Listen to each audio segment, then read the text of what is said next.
माझी मुलगी किती छान ठेचा खाऊ राहिली, म्हणजे किती छान चविष्ट असेल की ती एवढी लहान असताना पण हा ठेचा खाते. आणि हा किती पौष्टिक आहे. खा तेजस्विनी. कसा वाटला? एकदम मस्त. चला तर मग रेसिपी पाहून घेऊया. पॅन ठेवला आहे. पॅनमध्ये मी अशा फिक्क्या मिरच्या घेतल्या. फिक्क्या मिरच्या घ्या जेणेकरून तुमची मुलं पण हा ठेचा खातील. तिखटवाल्या बिलकुल घ्यायच्या नाही. इथे मी तुकडे करून घेते म्हणजे मिरच्या छान लवकर भाजल्या जाईल. आणि एकदम फिक्क्या ज्या पोपटी मिरच्या येतात तर त्याच घ्यायच्या आहे. मुलांच्या तोंडाला चव पण लागली पाहिजे, मुलांनी खाल्ला पण पाहिजे आणि त्यांना कॅल्शियम लोह सगळं पण ह्या ठेच्यातून भेटलं पाहिजे. त्याच्यामुळे घेताना एकदम फिक्क्या मिरच्या घ्या. आणि तुम्हाला मोठ्यांना जर खायच्या असेल तर तुम्ही तिखटवाल्या मिरच्या घेतल्या तरी चालेल. अशा पद्धतीच्या घेऊन घ्यायच्या आहे. आता ह्या थोड्याशा आपण भाजून घेऊया अगोदर.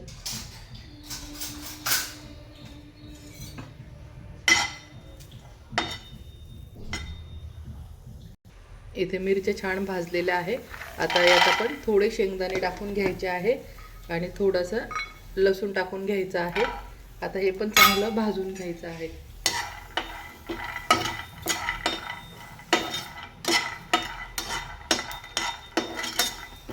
तुमची मुलं इतकं छान आवडीने खातील ना की तुम्ही याला म्हणजे ते मुलं रोज म्हणतील की असंच बनव. आणि जे मुलं पालक वगैरे खात नाही किंवा मेथी खात नाही, कोणत्याही पालेभाज्या खात नाही, तर ते सगळे आवर्जून खायला लागतील. आता हे अगोदर भाजून घ्यायचं आहे.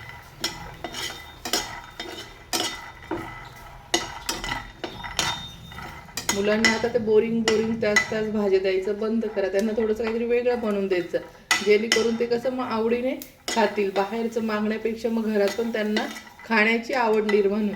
कधी पण लहान मुलं असो की घरातले आपले मोठे माणसं असो की आपण स्वतः असो, आपण त्यांना रोज जेवण देतो. जेवण म्हणजे हे असं साधं रोज त्याच भाज्या वगैरे त्याच पद्धतीच्या कधीच द्यायच्या आणि मुलांना किंवा मोठ्यांना पण आपल्या घरातल्या माणसाने खाण्याची आवड निर्माण झाली पाहिजे.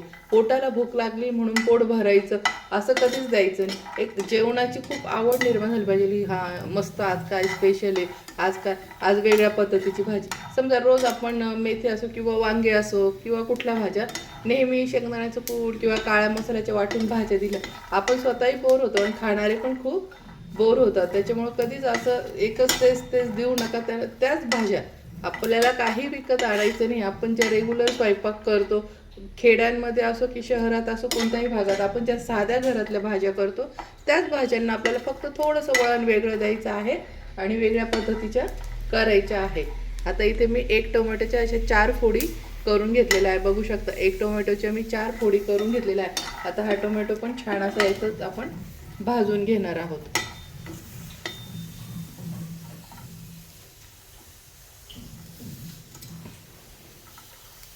आता हे आपण मस्त याच्याबरोबर भाजून घ्यायचं आहे.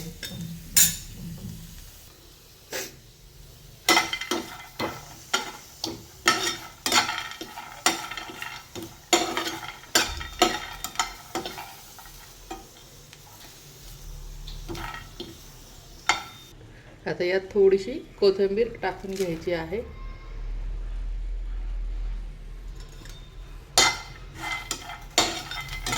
यात मी बिलकुल तेल टाकलेले नाही. बघू शकता हा मी कोरडं बिना तेलाचं सर्व भाजू राहिली.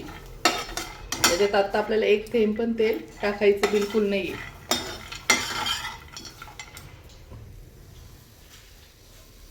आता यामध्ये मी पालक धुवून आणि निथळायला ठेवलेला आता बघू शकता.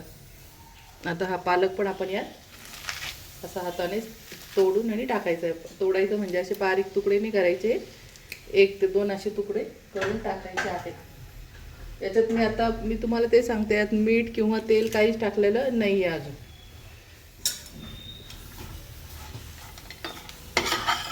आता हे पण छान भाजून घ्यायचं आहे. पालक आणि कोथिंबीर पण यामध्ये. तिथं गॅस आता मोठा ठेवायचा आहे.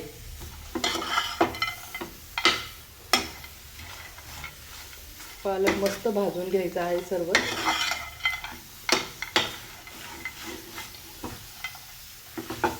हा टेस्टचा चवीला एवढा भन्नाट लागतो की जे पालक खाणारे नाही ते सुद्धा आवडीने खातील. आणि मुलं पण असे पालक वगैरे खायचं त्यांना खूप कंटाळा येतो. पण तुम्ही त्यांना जर टिफिनला असं जर बनवून दिलं तर वा, डबा संपूर्णच येईल 100%. फक्त घेताना मिरच्याचं बघून घ्यायचं आहे. लहान मुलांना देणार आहोत म्हणून फिक्क्या मिरच्या घ्यायच्या आहे आणि कमी प्रमाणात टाकायच्या आहे. आणि हिरवी मिरची पण त्यांच्या पोटात गेली पाहिजे, त्यामुळे फिक्की घ्या आणि 2-3 तरी टाका, जेणेकरून ग्रीन चिल्ली ही पोटात गेलेली खूप चांगली असते. बघा किती लवकर पालक बसला पण गेला. आता इथे आपण गॅस बंद करायचा आहे आणि गॅस बंद करून पुन्हा हे असं याची वाफ काढून घ्यायची आहे. म्हणजे आपण जेव्हा गॅस बंद करू, जेव्हा कुठलाही पदार्थ असा हलवतो तर त्याची वाफ आपोआप निघून जाते. बघू शकतो मस्त. आता हे थोडं थंड होऊन जाऊ द्यायचं आहे. हे चॉपरमध्ये बारीक चॉप करून घ्या किंवा आपल्याला लाकडी म्हणते, लोखंडाचा जो खलबत्ता असतो किंवा ॲल्युमिनियमचा खलबत्ता असतो. कोणाकडे बघा पूर्वी काळाचा लोखंडाचा खलबत्ता होता, कोणाकडे ॲल्युमिनियमचा आहे, कोणाकडे पितळाचा आहे, तर त्याच्यात कुटून घ्यायचं आहे. किंवा कोणाकडे दगडाचा असेल तर त्याच्यामध्ये कुटून घ्यायचं आहे. तर आता आपण हे थंड होऊन जाऊ दे थोडंसं, अगदी थोडं, खूप पण थंड होऊ द्यायची काही गरज नाही आहे. किंवा मग मिक्सरला जर लावायचं असेल, मिक्सरच्या भांड्यात दळायचं नाही, नाही तर याची पेस्ट होईल. तर आपल्याला चॉपरमध्ये जर दळायचं असेल तर थोडं थंड होऊ द्यायचं आहे. आणि कुटून जर घ्यायचं असेल ते लगेच कुठला तरी चालेल. चला तर मग आता आपण हा कुटून घेऊया. चला तर मग आता आपण याच्यामध्ये कुटून घेऊया.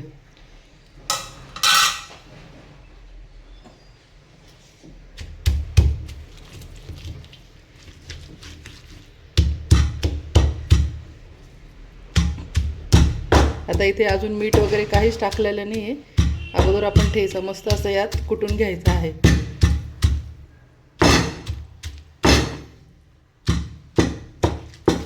हे दगडाचे जेव्हा आपण कुठल्या पण चटण्या वगैरे मसाला वाटतो ना भाज्यांची, खूप चव एक वेगळीच येते. हं मैत्रिणीनं, इतकी मस्त येते ना, का माहीत नाही, दगडाला पण एक चव असते. आता असंच म्हणावं लागेल की खरोखर पूर्वीच्या बायका पाट्यावरती मसाला वाटायचे त्या भाज्यांना किती चव असायची. तर असंच म्हणावं लागेल, आपल्या हातापेक्षा दगडाला खूप चव आहे, म्हणून तर याच्यात भाज्या चविष्ट बनतात. तर हे सर्व असं पद्धतीने बारीक करून घेते. हे अशा पद्धतीने आपला मस्त बारीक झालेला आहे.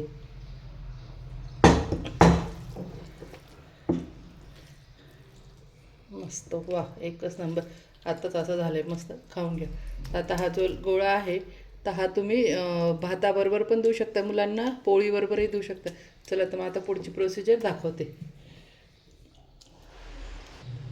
किती मस्त कलर्स किती छान दिसू राहिला, बघू शकतात.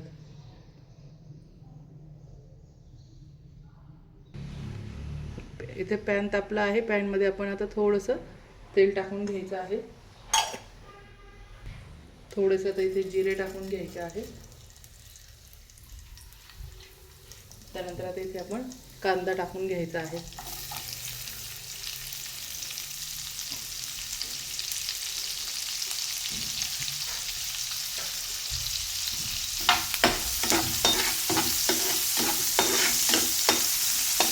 कांदा जास्त गुलाबी करायचा नाही, थोडासा कच्चा ठेवायचा आहे.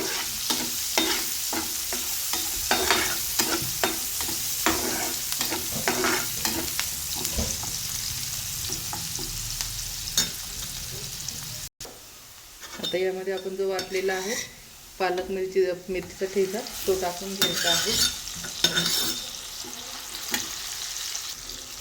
चवीनुसार अगदी थोडंसं मीठ टाकून घ्यायचं आहे. तुम्ही तुमच्या चवीनुसार टाकून घ्यायचं आहे. आता हे मस्त मोठ्याच गॅसवर परतवायचं आहे आपल्याला, इथे बारीक गॅसवर परतवायचं नाही.